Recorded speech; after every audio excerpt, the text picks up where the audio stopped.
todos esses convergem, tá certo, para o mesmo plano de dominação mundial. O objetivo claro disso seria, em primeiro lugar, reduzir a população do planeta para permitir que esses grupos dominem o planeta a partir de medidas políticas e econômicas tomadas em conjunto. Então todos os países convergiriam, tá certo, para esse plano estratégico de dominação mundial. A começar pelo Bilderberg Club e a terminar pelas sociedades secretas e pela atuação de elites políticas locais, que respeitariam as medidas vindas de cima e adotariam nos seus países. Né? A favor ou contra, me parece que não é o caso ainda a gente se posicionar. A mim, pessoalmente, eu necessitaria de mais estudo para me posicionar acerca desse problema.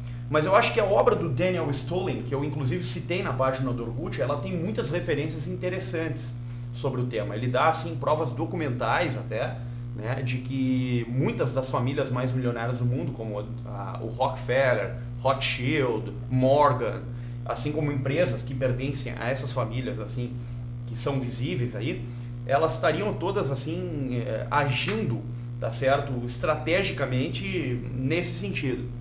Então, pelo menos fica aquela pulga atrás da orelha, para que a gente pense, para que a gente reflita e para que a gente fique esperto sobre esse problema possível aí, né? Agora veja, Marcos, sempre que eu ouço falar nesse tema, né, nós abrimos o programa com esquerda e direita, né? Uhum. Eu quis tocar no assunto da esquerda e direita e ao mesmo tempo nesse assunto exatamente pelo problema que é definirmos em termos de esquerda e direita esse tipo de iniciativa. Uhum. Né? Eu não sei se há uma iniciativa tão grande, de tamanha magnitude, né, envolvendo essas sociedades secretas, etc. Mas uma coisa a gente percebe claramente, que é aquele fenômeno que o Olavo de Carvalho costuma falar muito, que ele chama de metacapitalismo, alguma coisa parecida.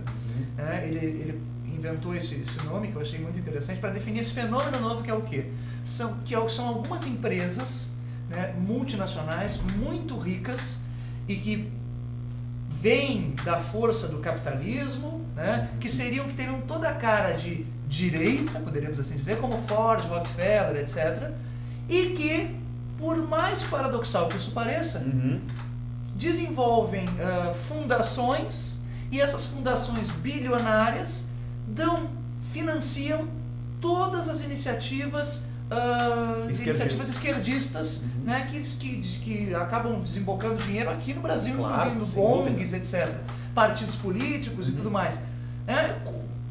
Como se explica isso? Né? Como definir isso em termos de esquerda e direita? Se define da seguinte maneira: todos eles convergem num ponto, né? Há uma concordância, há um consenso entre eles. Todos eles são, de uma certa maneira, socialistas fabianos. E todos eles usam de táticas de dominação de poder, sejam elas gramscianas, sejam elas mesmo do socialismo fabiano clássico, para a estrutura de dominação do poder. Então todos eles têm teria isso em mente, de acordo com esses jornalistas, né, norte-americanos, aí, o Daniel Stolin, que mora no Canadá, o Jim Tucker, o Alex Jones e outros, né, que falam bastante sobre esse tema. O Ron Paul também, ultimamente, tem dado declarações nesse sentido.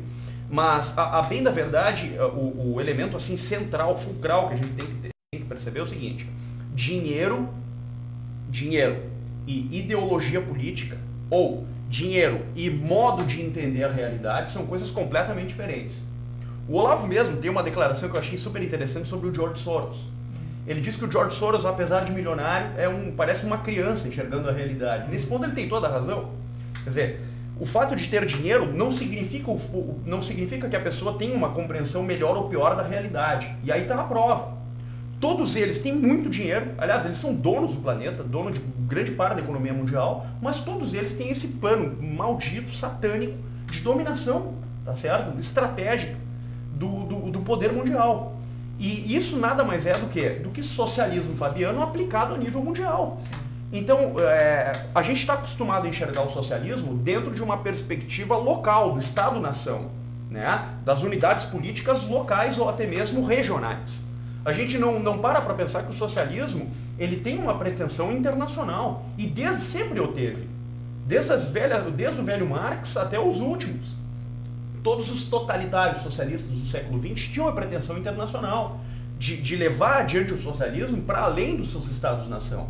E o plano desse pessoal não é outro senão dominar o planeta. É aplicar um socialismo, assim, um regime de economia livre com dominação política totalitária, tal como está lá no Huxley, no George Orwell, em 1984, em escala mundial. E é por isso que eles incentivam aborto, eutanásia, plano de redução populacional, tudo isso com o objetivo claro de controle da população. O que esse pessoal quer, na verdade, é engenharia social, é dominação mesmo da população, em escala mundial.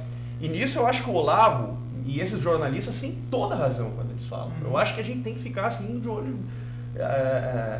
assim, com bastante preocupação nesse sentido, porque realmente é preocupante. Se não for verdade, tudo que se tem aí, pelo menos uma parte eu acho que é possível, né? Exatamente. Aldous Huxley, Admirável Mundo Novo, outro livro que a gente recomenda. Também, claro. Né, foi um visionário nesse ponto, né? Escreveu na década de 30 essa obra que parece que anteviu boa parte do que a gente já está vivendo hoje. Sem dúvida. Né? Fabuloso livro.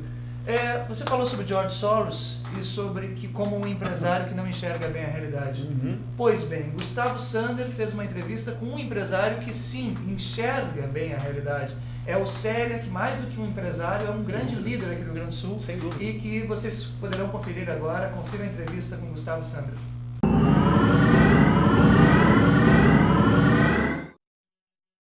Bem, muito boa noite. Hoje estamos aqui no Confronto em Revista Entrevista com o Dr. José Antônio Célia, bacharel em Direito pela Universidade Federal do Rio Grande do Sul, porém não advogado.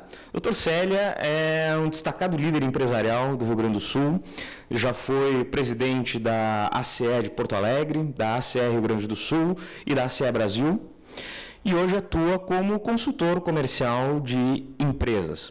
E nós convidamos o Dr. Célia a participar do programa para falar de um assunto que é, hoje em dia, quase um tabu no meio empresarial, que é a questão que nós denominamos de responsabilidade familiar da empresa, ou seja, a criação de um ambiente de trabalho que permita ao profissional exercer as suas responsabilidades profissionais sem grave prejuízo às suas responsabilidades com a esposa, com os filhos, com a sua família.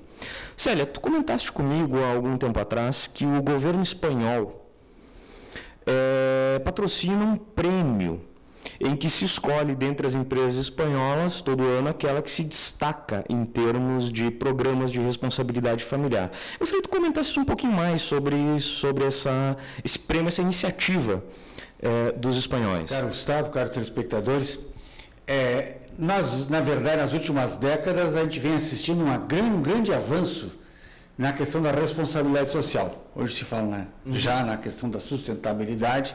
Então, há grandes avanços.